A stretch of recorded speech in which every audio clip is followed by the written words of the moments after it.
Hello, Lawyer on Air listeners. I'm Jane, producer of Lawyer on Air. Today's episode carries a content warning for sexual harassment. We don't go into detail, but if this is a difficult topic for you, please skip through the section at 31 minutes to 35 minutes of the episode. Thank you. Now, let's get on with the show.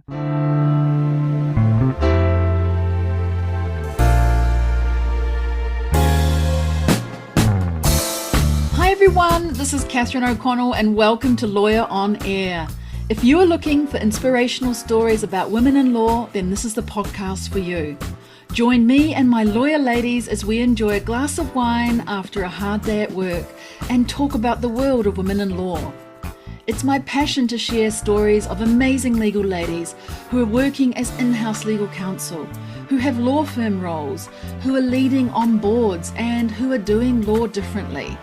From time to time, I will also invite special guests on the show to share their insights on legal recruiting and tips for getting hired as a successful lawyer in Japan. I hope you will enjoy getting to know these amazing women who I am so proud to share a profession with. I'm glad you're here and I hope you enjoy the show.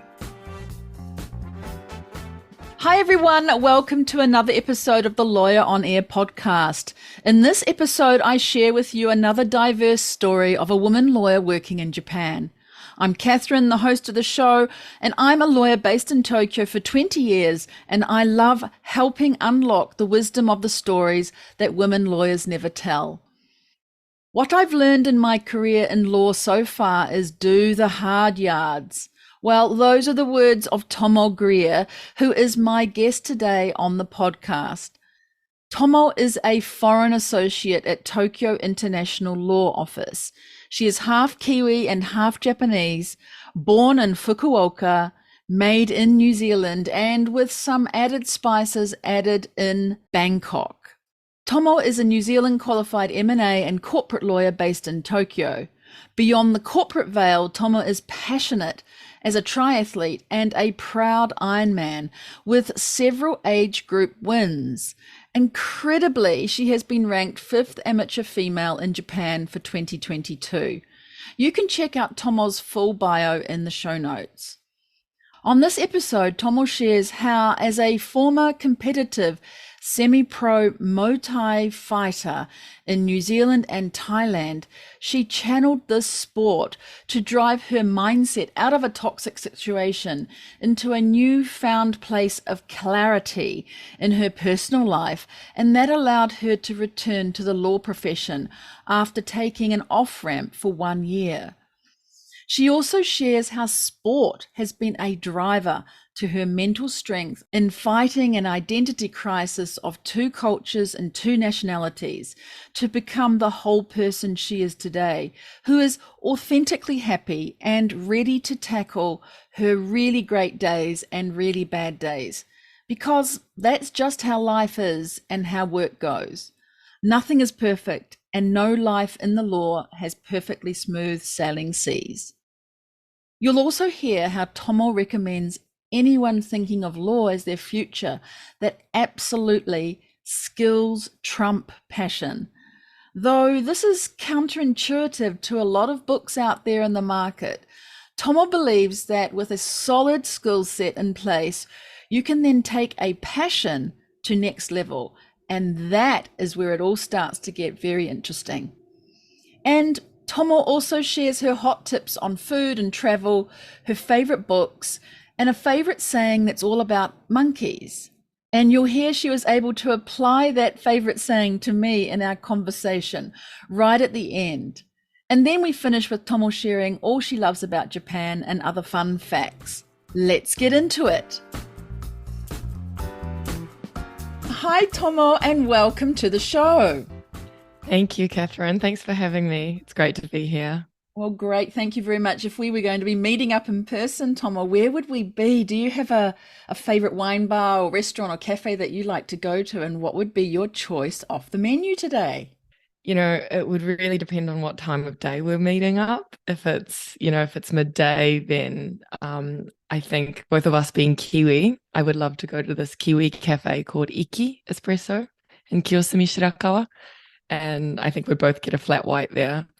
But if it was a bit later on the day, actually, rather than a wine bar, I'm a bit of a beer girl. So I would suggest that we meet up at OL, Oslo Brewing in Shibuya. They have some amazing craft beers there and an outdoor, really nice atmosphere. So I would suggest meeting up there. Wow, that's interesting. I've been to both places. I would Oh, you definitely, have? yeah, I would definitely be having a flat white at Iki, that's for sure. And it's such a lovely place, isn't it? Yeah, it's amazing. And It it's kind of makes doggy you feel like friendly. home. Yeah, it feels like home. There's a particular place in Christchurch where I'm from, in Littleton Harbour. There's a cafe there, and it just reminds me of that place. So it does feel Mm. like home. And Oslo Brewing, I have been there many, many years ago, so I must go back there and have an ale with you. What one That do you would be like there? Don't wonderful. they have like, I'm trying to think, berry or fruit flavored beers as Yes. well? Yeah. Yes, they do. They change their menu probably once a month, and they love Oh. exploring with fruity beers, like passion fruit stuff. Yeah, they're really creative. I love their stuff. And yeah, Mm. it's just a really great place. Passion fruit. Wow. Sounds great. Let's go there sometime soon. Wow, Yes, let's do. interesting. Let's do that. And then, so I wanted to start off today by asking you about, way back in the day when you were a child, or perhaps even coming into your young adult years, what kinds of careers were you thinking or dreaming up about? I think it just, if you ask me at 5, at 6, at 7, at 8, 10, 17, I would have given you different answers at every point. And but I think one consistent theme was that I always imagined myself being more, I'm into sports. That's been my personality and one of my passions for a very long time. And since I was a young age, I did sport and that was my thing. So I actually would have told you that I wanted to be a professional athlete, I think. Yeah. Great. And you kind of semi doing that. Right, and we'll Yeah. talk about that a bit later because you certainly have kept up your sports and they're instrumental in all you do. I think it's quite a common thread Mm, and seems to be really, really inspirational for you and for others and going through that. I think helping you with your well-being and all kinds of ways that you do your work. So let's talk about that a little bit later. mm. But you were born in Japan and I think spent a lot of your formative years in New Zealand. Tell us about those early days then and things you can maybe remember from New Zealand and Japan and how those two countries have shaped you into the person that you are now. I think, I mean, yeah, that's a great question. So I was born in Fukuoka, in suburban Fukuoka, and I grew up with a Kiwi father, a single dad, in suburban Fukuoka back in the 90s when there weren't that many foreigners in Japan, let alone Fukuoka. So it was quite unusual upbringing. I went to a normal state primary school, a shogakko, and had a very Japanese lifestyle at school. But, I felt like I was living a bit of a double life. At school, it was very Japanese. And then I would go home, and my dad had a very strict no Japanese at home policy, because otherwise, when were we ever going to learn English? And my dad, he still lives in Fukuoka. He's lived in Japan for over 30 years and he still doesn't speak Japanese. But, he's really great. And at home, I just remember so vividly, he would have a strictly like no Japanese TV policy. When you're at home, it's time to learn English.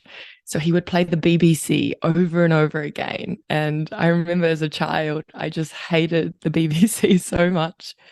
And Oh, I'd be like, right. no, let's play Pokemon, like all these Japanese animations they're talking about at school. And my dad would be like, no, it's BBC. And, it's BBC, the 6 o'clock news at BBC, and it's the 7 o'clock news at BBC. But I look back and I'm so grateful for my dad for raising me bilingual. That has been one of my, biggest assets, and it's been really useful in my career. And then I moved to New Zealand when I was 11 years old. I'd never had an English education, so it was really tough. And I think one of the toughest things was that when I was living in Japan, I was treated like a foreigner. The kids at school would call me gaijin, which means in Japanese it means outsider, foreigner. So no matter how hard I tried to kind of fit in and be Japanese, I knew that I would never really fully be Japanese. I think things are slowly starting to change in Japan. There's more foreigners. There's a lot more diversity coming into the country, but that wasn't really the case when I was growing up. Especially, it's not a metropolitan, cosmopolitan city like Tokyo, Fukuoka. Suburban Fukuoka was a lot different. So I had an identity crisis from a very young age. I always felt like I felt foreign. And then when I moved to New Zealand, it was the complete opposite. There, I was, Asian, not even Japanese. I think, it was still, I think, again, things are starting to change now. But at that time, people were like, okay, you're Asian. And I had a bit of an accent at that point as well. I know now I sound 100% Kiwi and I can't shake it off. But initially when I moved, I wasn't really good at English and I spoke with a heavy accent. So it was really difficult. I think in both countries, I thought there was 100% Japanese and 100% Kiwi. But a lot of my early years, I was made to think that I was, 50% Japanese and 50% Kiwi. So I think, this kind of identity crisis thing, like who am I? Where do I belong? Was something that I went through from a very, very young age. That was my upbringing. I think it's not uncommon of a lot of people that I've met in Japan who are bicultural, but that definitely shaped who I am today, I think. How did you work through that then, this identity crisis? I mean, it's I can just hear it from you what must have happened in both countries, really, your lived experience. How does that lay with you now? How is it sitting with you? Are you feeling like you don't have that anymore? Does it still come up for you? No, not anymore. Mm. I'm really happy, and I'm really grateful for those experiences now. I think, it's adversity makes you stronger, and those life experiences kind of give texture and just more meaning to your life. I think my initial way of dealing with it when I was younger was that I would reject the side of me that was being told was foreign. So when I was in Japan, I didn't want to speak English. I didn't want the kids at school to know that I spoke English. I just really wanted to fit it and be Japanese. And later on in my high school years in New Zealand, I didn't want to be thought of as foreign, Asian, Japanese. I dyed my hair and I tried to really, really study English very, very hard so I would just fit in with the other kids. And I stopped reading Japanese books and I loved all these typical Japanese things. I listened to J-pop and all those things. And I really rejected that when I was at high school. And it wasn't until later on when I went to university that I thought, God, what a waste. I'm bicultural. I'm blessed enough to be a part of these two very culturally rich, amazing countries. And at one point in my life or another, I'm rejecting, a part of my identity. And so when I was at university, I just kind of went on this journey so I went to university in Wellington, Victoria University. And I went on this journey of kind of reconnecting with my Japanese side. Let's read more Japanese books. Let's go work. I did arubaito, like my part-time job at a Japanese izakaya when I was at university. And for the first time, I was speaking Japanese again with Japanese people and working 3 to 4 times a week at this restaurant, eating Japanese food, talking about Japanese culture. And that was really healing for me. I was like, oh, I am Japanese. And now I feel 100% Japanese and 100% Kiwi. And, sometimes that kind of changes where I'm hanging out, what I'm speaking about. I feel more Kiwi or more Japanese, but I don't think anyone can take those identities away from me now. Oh, it's so lovely to hear you say that, honestly. And I'd want to say to you, what would you now say to people who might be listening to this who are debating that between two cultures, two languages, two types of people? I think it's wonderful you've said 50% has now moved to 100% of each of those. Mm. What would you say to people who are listening to this then about that duplicate personality, duplicate culture that you have? What would you tell them? I think I would tell them, especially in Japan, there's the term hafu when you're talking about mixed race people, which means quite literally you're half of something. I would tell them, no, you're not half, you're double. You're double. And you can't let other people dictate your identity. That's something that you kind of have to go on your own journey to figure out who you are. And it's not going to be easy when other people try to put you in boxes. You're this, you're that. And you'll go through days where, like I said before, sometimes you feel more closer to one culture or other culture. And it's also really hard work keeping up those two sides of you, especially language skills. When I lived in New Zealand for 5 years, no matter how much I spoke Japanese at my part-time job, that's just not enough to kind of keep a professional level of Japanese. Equally, when I'm, in Japan and speaking Japanese all the time, sometimes English words slip up. It's hard work to keep up both languages and both cultures and keep up to date. But I think it's a blessing. Yeah. And I think you're exactly right. I try and tell people you're not half, you're double, right? And that is exactly it. And even, I'm half Australian, half Kiwi, actually, with my mum being an Aussie. And I just sometimes say I'm not a half, I'm a double, right? I'm a hybrid. You are. And I will even rock that as well. And it's cool, right? To be both rather than just be a half of something. I really love that. I'm wondering too, as you're speaking, whether, this real passion that you had for sport also helped you with your identity crisis. Like when you're back in New Zealand and when you're in Japan, was that a way of just getting around it or over it or through what was happening with you in your outer part of your life, shall we say? Absolutely. I think you're absolutely right. It was a way of just a healthy way of escapism. For one moment, you don't have any technology, nothing. It's just you sweating it out. Your heart rate's high. You're just thinking about that sport. And I think I've done many different sports throughout my years, but more recently I've been into triathlons. So when you're running, it's just you and the clock. And you leave work at the door, you leave whatever personal things going on in your life, and you just run, you just cycle, you swim. It's really, it's like therapy. And I think in my younger years, it was actually I did karate and kickboxing and later on Muay Thai. So very much a martial arts girl. And when you're in the ring, you don't have time to think about that bad day you had. You're just defending yourself. You're trying not to get punched by the other person.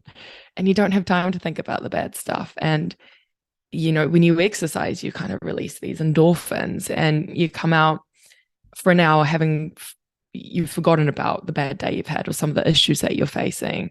You feel a lot better because you've released endorphins. And it's just the best thing for your mental health and physical health.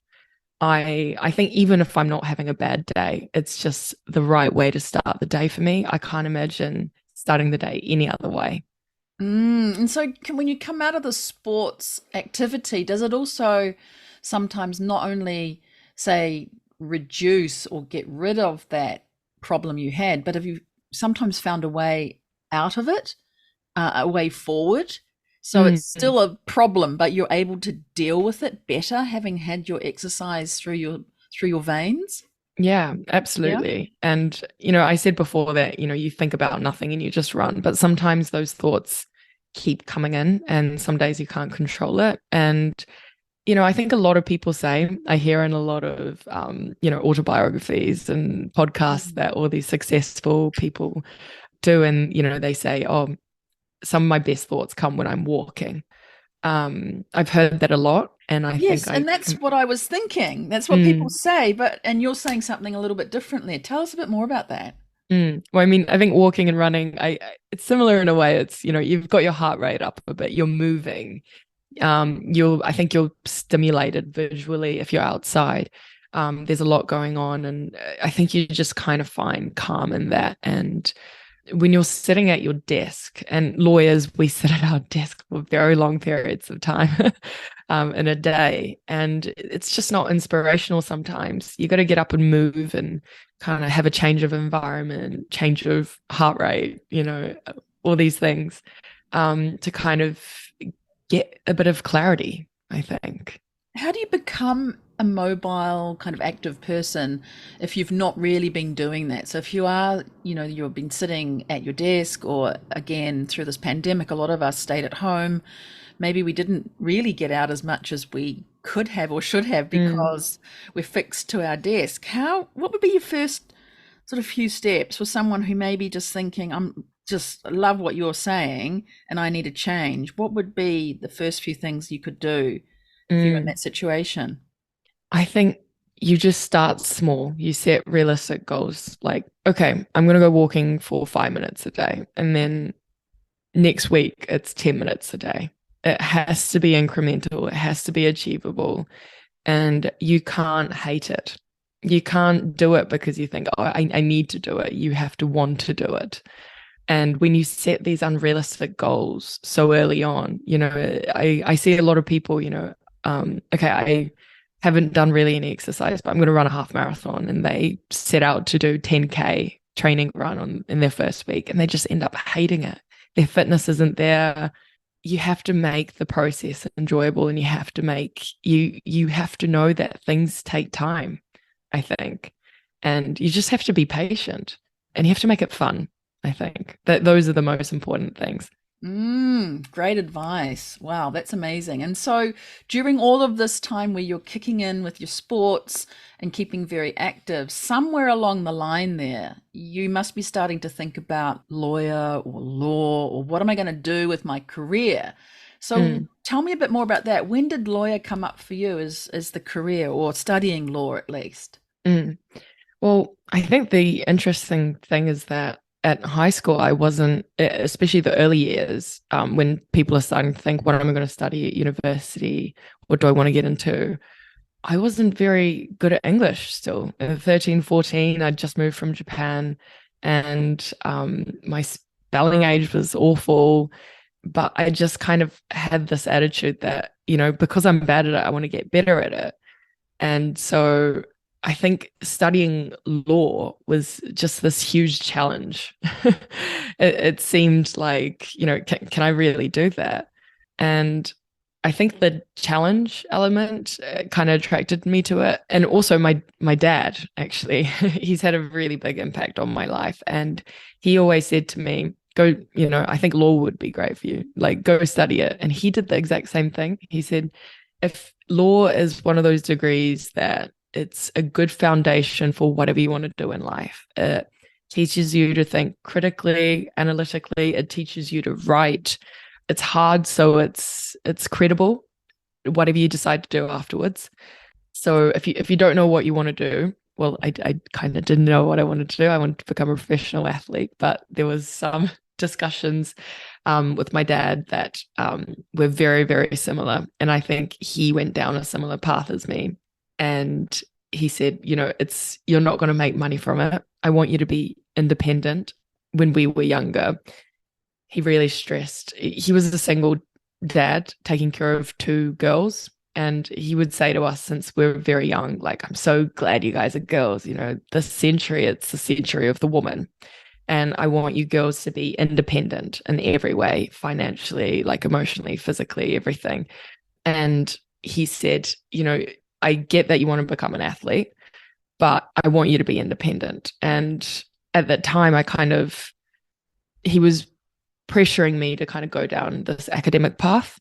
And at the time, I resented him, but now it makes sense. I get that he was coming from a really good place. He just wanted us to be independent women. And also, he said something about, if you turn that passion that you have for sport into a job, you might end up hating it. And I didn't understand it. I'm like, how could I hate it? I love it. I just want to do it every day. But I get it now, I think. It's important to have those passions that you don't begin to hate because you're doing it over and over again. And I think it's important to have many passions because you can't just do one thing in your life. So anyway, very long story. So I decided to do law. I took his advice and I thought, you're right. If I don't like it, it's given me a good foundation. I'll be critical, analytical. I'll have good writing skills. Let's see how it goes. And then I went to law school and I actually just ended up liking it. Wow. So, sorry, really long story, but No, yeah. it's fantastic. And I've got total goosebumps listening to you. I mean, I want to meet your dad. Obviously, Yeah. being really thoughtful about his daughters and about your future, and knowing that being an independent person and just, doing a career that I love, that it's credible because it's hard. Yes, it is. And you're so right. It's a great foundation for anything you want to do. And Mm, he's really set you up well there. I think that's really fantastic. And it's interesting, isn't it? Because you see a lot of books as well about, oh, do your hobby every day and you'll be happy all your life. It's like, mm, really? Turn your passion into a job and you may end up hating it. I think your dad should write a book. That's so true, isn't it? I mean, not yeah. every hobby can turn itself into a career that sustains you and that you love for the rest of your life. But look how you've now got this blended career and passion outside of your career, but Mm, also interwoven into it. That is your athletic skills that you are doing every single day, and also your mm, law. So you've now blended those so well. How yeah. interesting. What does your dad say about all that now? I told you so, I guess. Thanks, Dad. But no, Yeah. I think, Catherine, you bring up a really good point. I think a lot of the early on advice that we receive, do what you're passionate about, follow your gut. If I followed my gut, I don't know where I'd be. I didn't have a gut at that point to listen to. That came later on when I drank too much during COVID and ate too much because we were just sitting inside. But it's I don't know. I think maybe this is a very unpopular opinion, but I think you eventually learn to love what you do if you get good at it. And I think when I was having a bit of a career crisis, do I want to, become a lawyer? What do I want to do? Do I want to follow my passion? I read two completely opposite books. One was like, I think it was called Designing Your Life, design your life, do what you're passionate about. And the other one was called, So Good They Can't Ignore You. And I think the heading was, why skills trump passion and the quest for the work you love. They were complete two different books, two different takes on your career. The first one, as you can imagine, said, found out what you're passionate about and just pursue that. And the second one was really interesting to me. It said that's actually a really dangerous piece of advice. It's when you gain a particular skill set and you become really good at something and you can take things to the next level and dive deeper. That's when you actually start loving your work. That's when it gets interesting.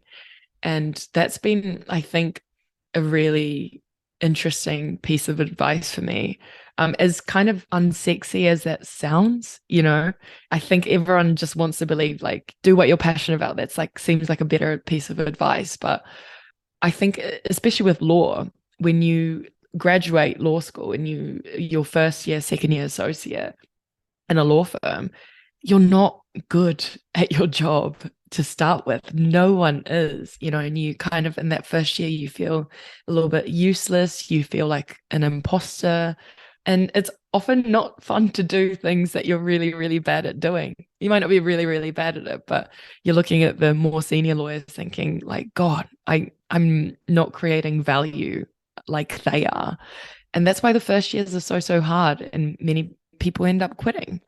But it's when you actually stick with it and you gain the skill set and you do something over and over and over again that, you start to see, like, oh, I never noticed that. I noticed it on the 10th time that I was doing it, that I could be doing it this way. And then when you keep doing things over and over, you get better at it. You see it from a different perspective. And that, I think that's when you master a craft, that's when it starts getting fun. And I think maybe I obviously got that from the book that I was reading, but also from sport. You're not good at it from day one. And sometimes when you're really bad at a sport, it's not enjoyable from day one, like, oh, my cardio is not there. I can't run 5K. This is awful. It's when you stick with it and you do the boring drills, you do those repetitive motions over and over again. And when you get to a point where you're good at it, when you finish a race, a really, really hard race, and you finish the crossing, like the line, and maybe at work that might be, you finish a really difficult deal.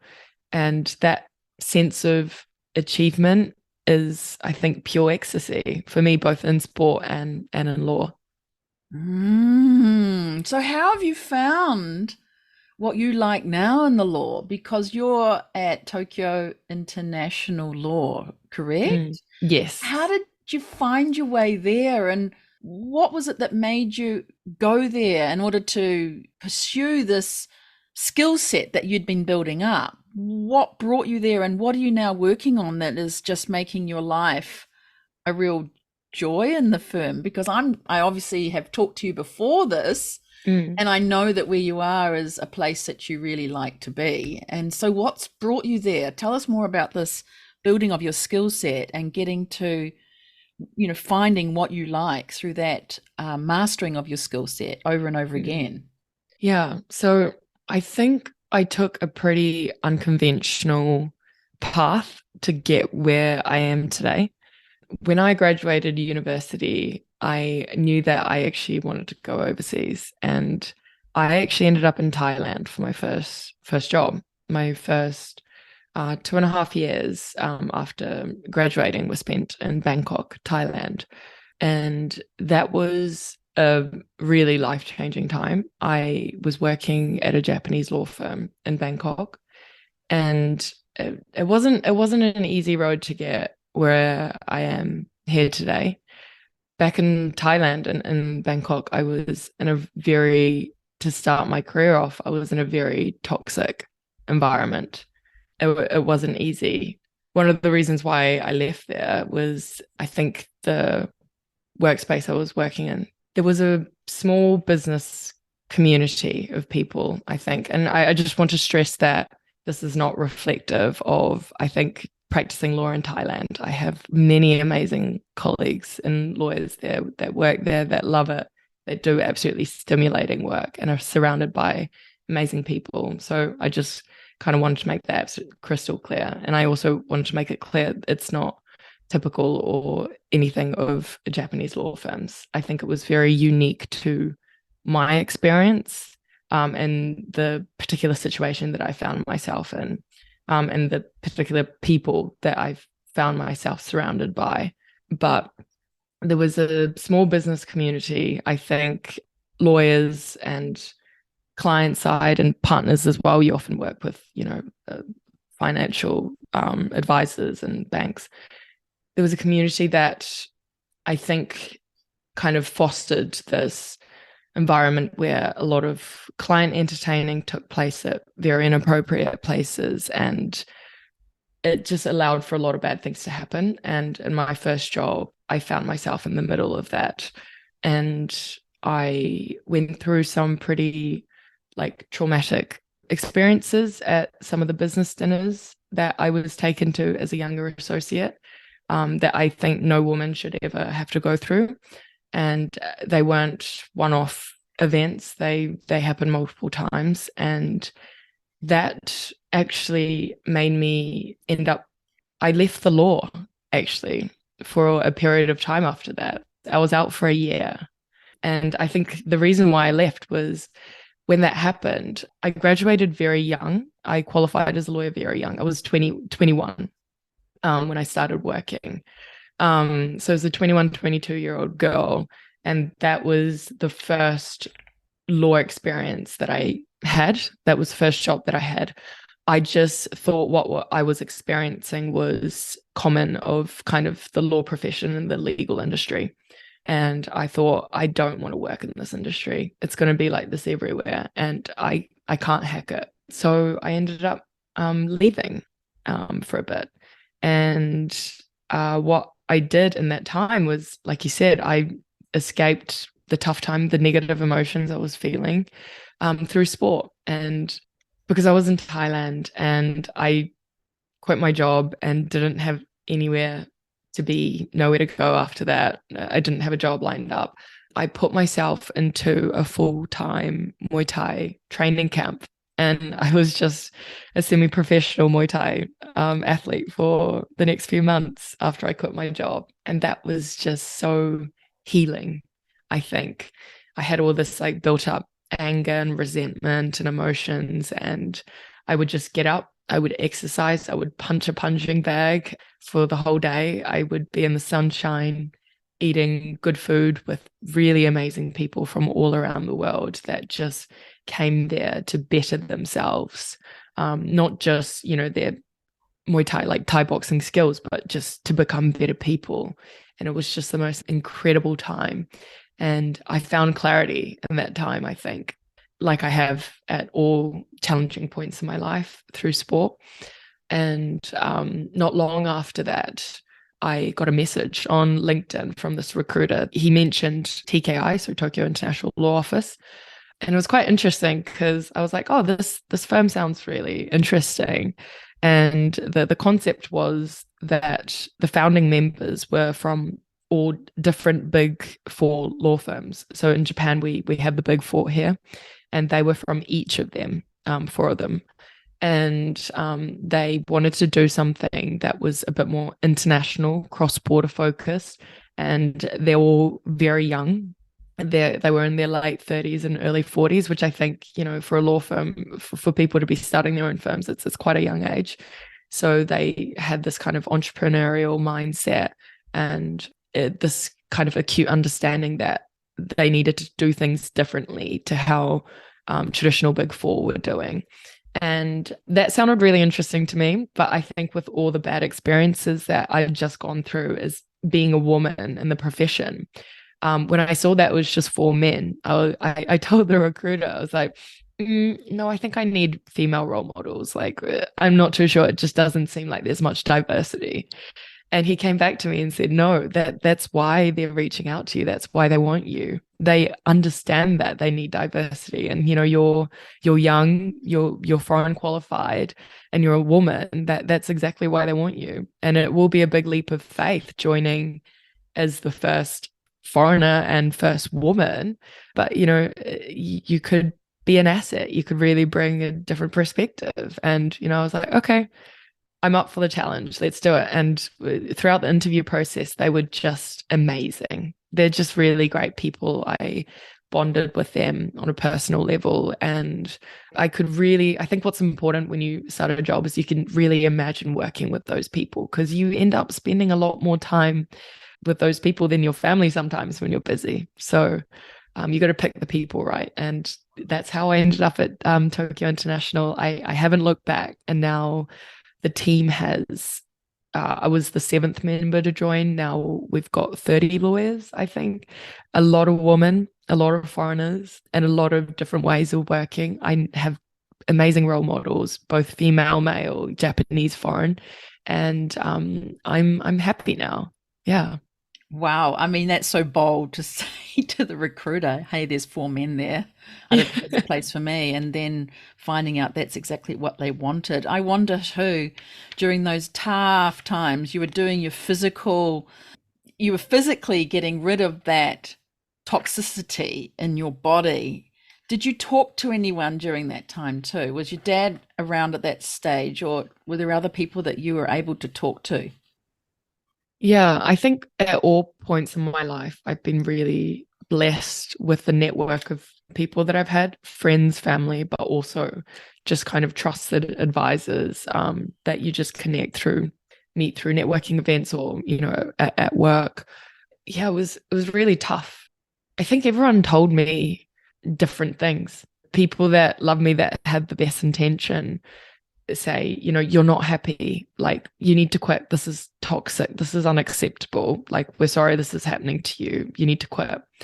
And people that were one level removed from, let's say, like not my closest friends or family would say, this is toxic, you should move to another firm, it's not the industry which is the problem. And then other people will say, maybe try this, try that, go on a sabbatical. Everyone gave me different advice. Like there was no consistency. It was not coherent at all. I actually wrote down every piece of advice that people gave me during that time, and it's just so varied. How did you filter it then? I mean, I can just hear people saying, do this, do that, and you've got all these voices going on, and they mm, all care about you, obviously, and know you to a certain extent. But how did you filter that out and filter it to what made sense to you? mm.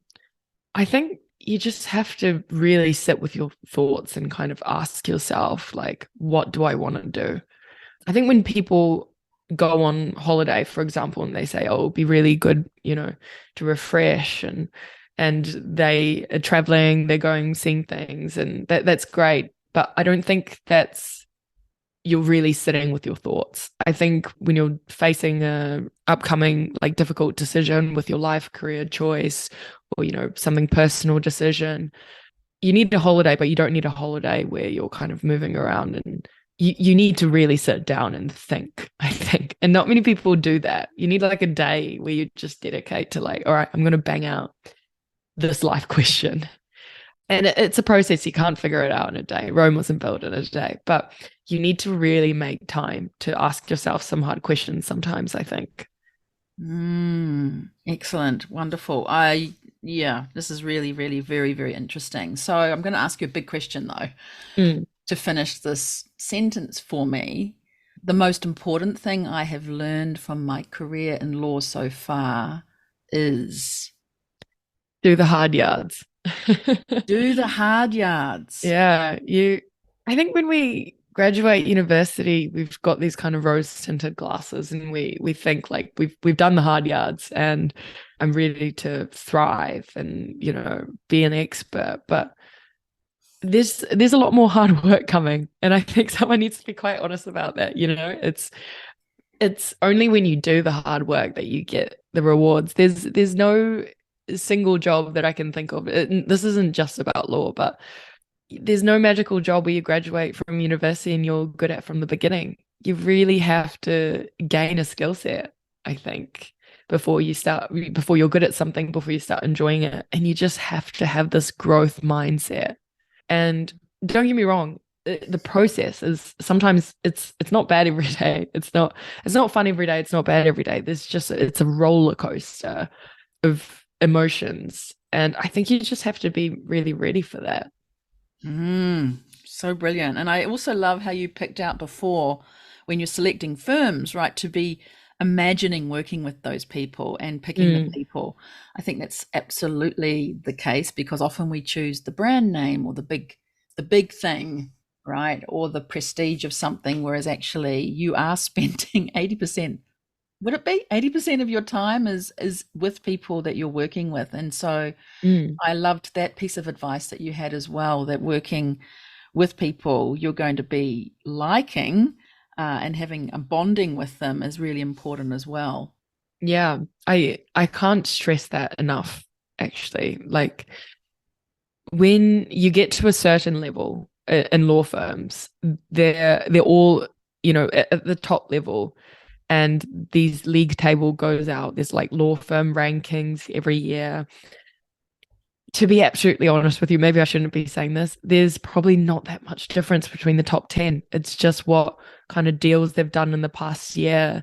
And one law firm's above the other for this year. But the quality is going to be pretty similar there. The projects that you're going to be on, the quality of those projects, the amazing clients you're going to work with at that top level, it's going to be the same. So you really have to base it on, can you imagine yourself working there? Like, are they good people? Do you think you'll work well in a team with them? We're not robots. We're human. You can't take the human element out of any job, I think. And I'm really happy that during that interview process, and I think it's because I went through such a hard time. I think in my first job, just kind of looking at things just superficially and thinking that seems like a cool thing to do without really asking myself about the people that I would be working with. And the second time round, after having gone through a hard time, I really put emphasis on what kind of people I'm going to be working with. And I think it's the most important advice I can give other people, I think. Awesome. I love it. Oh gosh, I said awesome. That's so Kiwi. All right. Well, I'm going to go back to sports because I know this is just such an important thing for you. Well, what kinds of things translate from that world of sports into the world of law? I'm thinking like mental strength, agility, dealing with pacing yourself, but there might be some other things that come up for you that you see that correlation between those two things that you've spent your skill sets on, right? Your skill set in law and your skill set in sports and marathons that you are doing. Tell us about that. So right now I'm into triathlons. I did my first Ironman last year. Woo! Which was quite an experience to say the least. And Yes. for those who don't know what an Ironman is, it's a race that has a cutoff time of 16 hours. And in those 16 hours, you have to do a 4 kilometer swim, or it's a 3.8 kilometer swim. You get out of the water, then you do 180 kilometers on the bike, and then you get off the bike and you do a full marathon, which is 42 kilometers. Oh my goodness. And you have to do that in 16 hours. It's quite often called, the hardest race in the world. As you can see, it's really no easy feat. But I was juggling the training for that with work last year, and it was so difficult, but probably one of the most amazing life experiences I've had. So to give you an idea about what kind of training you have to do to cross the finish line, just to cross the finish line, they recommend that you have to be exercising, probably training for it 12 to 16 hours a week. So when you work a law job, that is not a 9 to 5. It's, it really depends on projects, I think, but the projects you're doing on at the time, but it's very much a, 9 to sometimes 8, 9, 10, 11 midnight job. So I knew that going into this training that I had more limited time compared with, I think, other people that did, let's say, like a normal 9 to 5, 9 to 6 job. And it just gave me this incredible time management skill that I'm not sure if a lot of my friends will call me organized, but I'm definitely more organized now than I was before I went on this Ironman journey. And I just realized how precious my time was. I had to exercise during the weekday, maybe an hour and a half to 2 hours in the morning before I started work. And then weekends on Saturdays, my training plan included maybe a 5 hour bicycle ride Saturday morning, getting up early, going to the mountains, and then on Sunday, somewhere between 15 to 20 kilometers running. So that would take me another 2 hours or something on a Sunday. And then you just kind of calculate, okay, how much time do I have in my week and how do I want to spend that? And it just really made me think about how I spend my time. So that's one thing that was, I think, quite beneficial from my Ironman training. But as I touched on very early on, when you asked, what advice do you have for people that want to start getting fitter or start running? You start incremental. I think it's all about, Rome wasn't built in a day. I said that before, but it's just a process. And you really have to enjoy and embrace the process for all the ups and downs. And this is so applicable in law as well. You have to enjoy the process. There's going to be some huge ups and there will be huge downs. You're not going to love it every day. And I think that's been true for both with my Ironman journey and my law journey. You don't love it every day, but sometimes you absolutely love it. And that kind of, you're doing it for growth and you're doing it for that kind of like ecstasy feeling at the finish line. Or, when you finish a really crazy M&A deal, you've been working like 12, 16 hours a day, trying to close a deal, trying to get, the signing of the deal. and when it's done, it's just, yeah, it's kind of similar to kind of finishing a race almost. So you've got this adrenaline flow and then you finish it and it's like, oh wow. So yeah, I think the skills that I've learned from triathlon, just start slowly. It's all about consistency, increase it, 5%, 10% every week. And then not expecting results to show up immediately. I think that's been a really like a key takeaway. I think when we're lawyers, especially quite young, early on, we expect to suddenly, okay, we've done one M&A deal. I'm going to be good at it now. Like, yes, you'll be better than you were before, but you need to do a few more before you actually become the expert.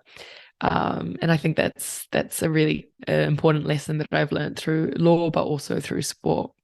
You know what? I think you are well placed to be an absolutely awesome mentor for younger people. You may think you're too young to do that, but my advice would be, or my guidance would be, yeah, think about doing some mentoring of others who are struggling with some of the things that you've really pulled your way through. There are people who are doing and experiencing that and maybe don't know where to go and who to talk to. And I think you'd be an absolutely wonderful mentor through the struggles that you've had, stepping out of law and coming back into it and finding your place, and helping people along that journey. So I'd just leave you with that thought. That might be something to think about if you're not already doing such a thing.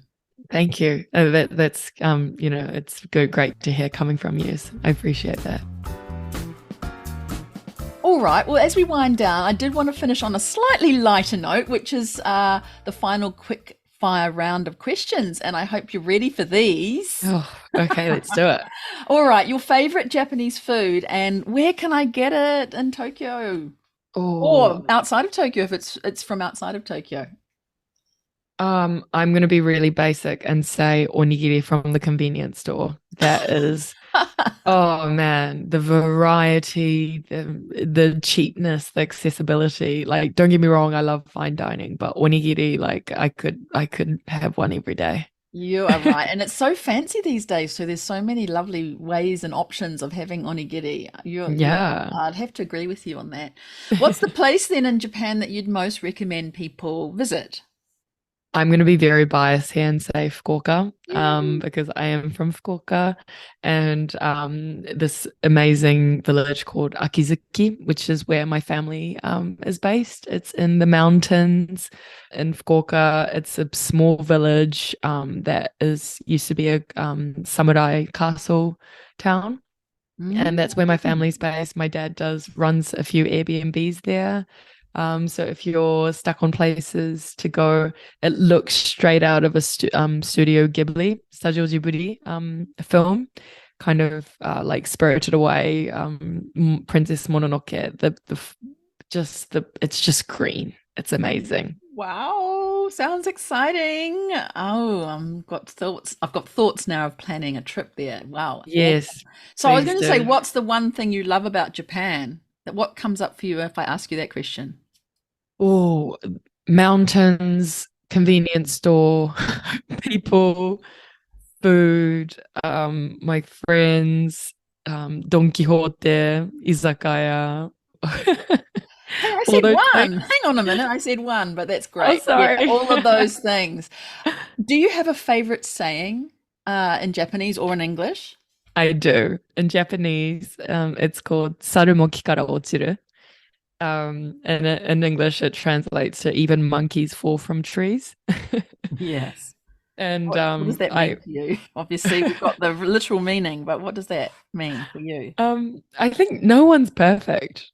Even I see even like professional athletes or even, the partners at my law firm, sometimes you just make small mistakes. Even the best of the best do.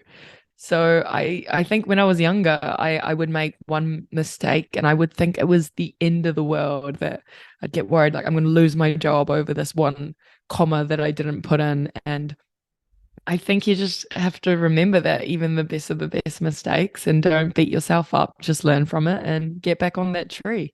Absolutely. Get back up on the tree. What is something about you that a lot of people don't know? I get categorized into these two distinct boxes often, lawyer and then like this person that does all the sports stuff. So those have, I think, been my two labels. But recently I'm trying to be a bit more cultured, and I took up salsa dancing with my partner. So I think not many people know that. Yeah. That's lovely. Wow, amazing. Thank you so much, Tomo. Thank you. I don't want to end it. I don't want to end our conversation, but I do need to do that. I really enjoyed you and everything that you spoke about. Some real vulnerable parts there, and also some so inspiring the way you've come through struggles and taken your life further forward. And we can just hear from your voice how happy you are and in a really great place. I think that's absolutely inspiring for people. Thank you so much for coming on the show, and it's been an absolute pleasure speaking with you today. Thank you, Catherine. It's been a pleasure for myself as well, and have an amazing day. Yeah, so for listeners who are interested in connecting or learning more from you, where can they reach out to you, Tomo? LinkedIn, on Okay. the firm website, my current firm website. Great. Yeah. Please don't inundate Tomo with all your questions, but she is available, and we'll put that in the show notes for you. So if people have been listening to this and are inspired in some way to keep going, keep subscribing, please also share this episode with someone you know who would really appreciate hearing it and be inspired to live a lawyer extraordinary and be inspired to live a lawyer Even monkeys fall from trees, Catherine. and be inspired to live a lawyer extraordinary life is what I was trying to say, Tomo. You are so right. And I really just think I'll call it a day there. Thanks so much, everybody. See you on the next episode. Cheers, kampai, and bye for now. Thank you so much for listening today to this episode of Lawyer on Air. I really hope that you were inspired by the story you heard and that you discovered something new about women in the law. Please subscribe to the show so that you don't miss future episodes. And if you can think of even just one person to share this episode with, that would make my day. I invite you to connect with me to talk more. Jump on over to LinkedIn or Instagram where you can find me, or send me a message via my website contact page. That's all from me today. I look forward to seeing you right here on the next episode of Lawyer on Air. Cheers, kampai, and bye for now.